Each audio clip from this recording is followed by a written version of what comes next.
Welcome back. We say happy Monday morning to our friend Mike Eppel. Good morning. How are you?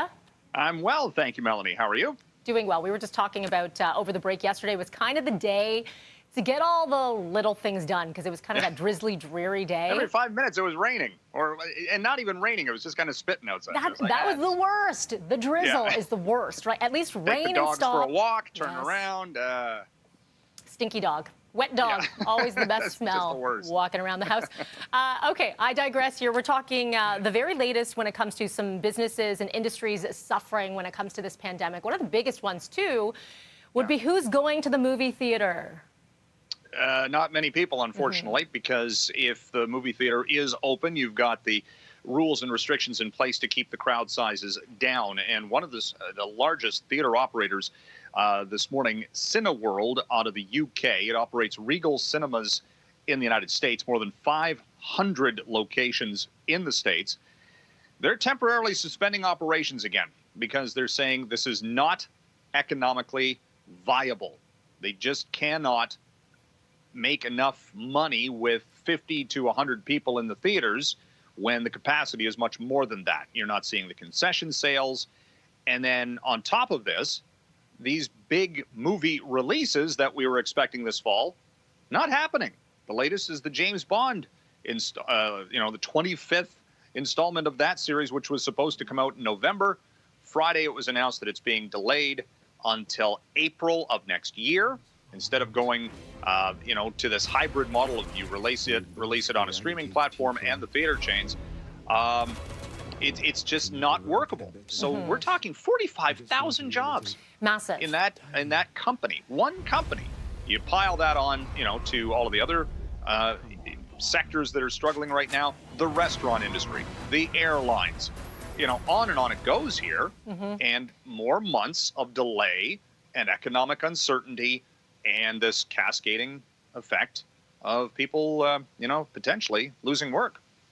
When we talk about losing work last week, I think it was when Disney released, the 28,000 jobs being cut. We're now learning more about who they are. Most of them are at the California operations, which have been closed now for months. But even Disney World in Florida is going to see quite a few layoffs, 25% of the 28,000. So we're talking about 7,000 jobs alone. I mean, it's these are huge numbers because, again, the parks aren't working at full capacity. Some of the services are not in operation right now. So, Disney's cutting costs too. I mean, and don't forget, it's a big player in the movie theater industry. Obviously, it has a streaming service, but again, not enough to offset. So companies are rebalancing their workforce. And, if you've got fewer people, nobody here is going to Florida necessarily unless you want to come back and quarantine, I guess, for 2 weeks if you have the time to do it.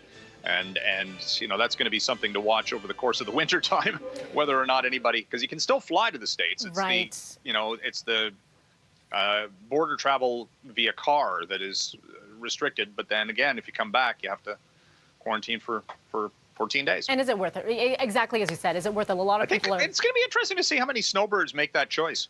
Yeah. Because, if you're going for 4 or 5 months and you, again, don't have the issues when you're returning, because of work or something like that, you may see some people doing it. But what's it like when you're there, right? Is there concern when you're there with the numbers? So that's a good point. Yeah. Finally, for you, Mike, obviously you've been following what's been happening with U.S. President Donald Trump, and the market's reacting as well. Yeah, they sold off on Friday early, and then they bounced back because every headline that comes out is triggering an algorithm for the computers, and they respond, and you're seeing big swings. This morning, what's the discussion about him being released from hospital as early as today? Potentially.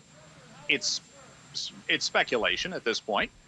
We heard mixed messages about the U.S. president's health, his treatment, and with that, again, it is computer-driven trading activity. I want to stress that, Melanie, because people can't make decisions when you've got so many unknowns. And right now, markets look fine, up 185 points on the Dow. Price for oil's up 4%. All of these are barometers, but subject to change. So what we're seeing right now may be completely different before the end of the day. Oh, absolutely. And so we shall end it there, and then we'll check back Yep. in with you at the beginning of That's the day why you tomorrow. have to listen to the radio and watch the markets 24/7. This is the thing. We'll be tuning into 680 News, my friend. I do. Thank I you. crank it in the car. Have a great Good day. stuff. Thanks.